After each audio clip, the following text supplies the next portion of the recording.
So yun, no, KJX, kumusta tayong lahat? Ito, wala akong internet, no? Shoutout kay Converge, wala tayong internet ngayon, no? So sagutin lang natin si brother ito, no?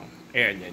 Sabi niya, no, sinayang natin yung opportunity. Kasi nga, nagpump si BTC, di ba? From 107 or 105 to 110, di ba? Umabot pa ng 110. Then ngayon, naglalaro siya sa 109. Okay? So, kung mapapansin natin, di ba? The last video, sinabi natin doon, no? Once ma-break ni BTC si 108, lilipad. Magkakaroon pa rin ng height. Diba? Tulad ng sinabi natin, ako hanggang 120 or 115. Okay?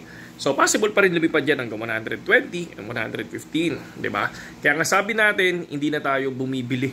No, hindi tayo bibili kasi nga una, high risk na yan. Diba? Ibig sabihin sa high risk, nasa 100k ka na. Nasa 110 ka na.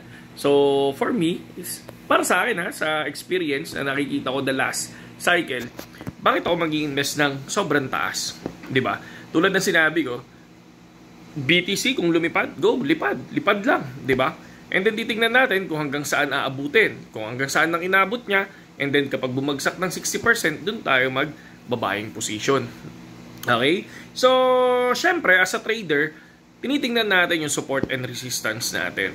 Doon pa rin tayo. So ngayon, nagtitrade pa rin tayo. Ano ba yung trading natin? Ang trading na ginagawa natin is BTC and Ethereum. So ito siya. Kung titignan nyo, ayan siya. So ayan yung trade natin kagabi. So hindi natin sinasayang yung opportunity, mga kapatid, no?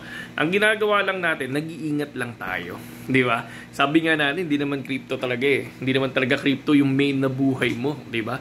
So dapat dito, yung asset na binibigay mo, 5% to 3% lang. Pero yung word na sinayang may opportunity, ito yung opportunity ba na dapat all-in ka? No? Tapos, para lumipad, sino mag-all-in ng ganito? Diba? Sino mag-all-in ng nasa 100 plus na si BTC? Diba? Sino mag-all-in doon? Diba? Yung mga may pera. Tulad mo siguro, diba? Pero sa nakikita ko naman, sa itsura mo, parang wala naman. Di ba? Pero sorry sa word Pero parang wala naman, di ba? Baka malay natin yung sinasabi mong opportunity. Para sa'yo, opportunity na yun. Kasi para sa akin, ano na to? High risk na to, mga kapatid. No?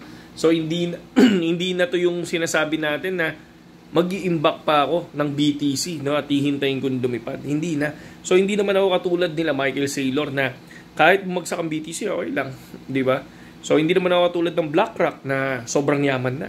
Hindi naman ako katulad ng mga ibang influencer na sobrang yaman na. Kung mapapansin nyo, mga views ko lang, 500, 600, di ba? So, tingin nyo ba mayaman ako dyan? Di ba? Hindi. So, kumbaga tayo, nag-share lang tayo kung ano yung nangyari nakaraan. Okay? So, at kung paano ako nagtitrade, di ba? So, hindi siya financial advice, no?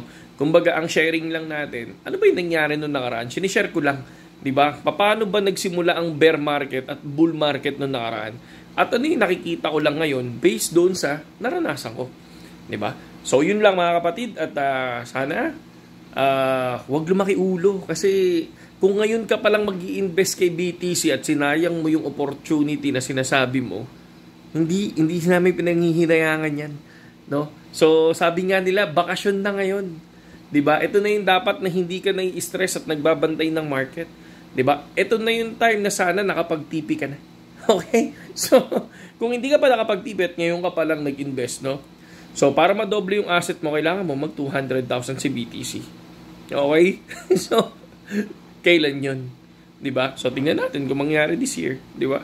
So, kami, chill lang. Okay? Saludo sa'yo.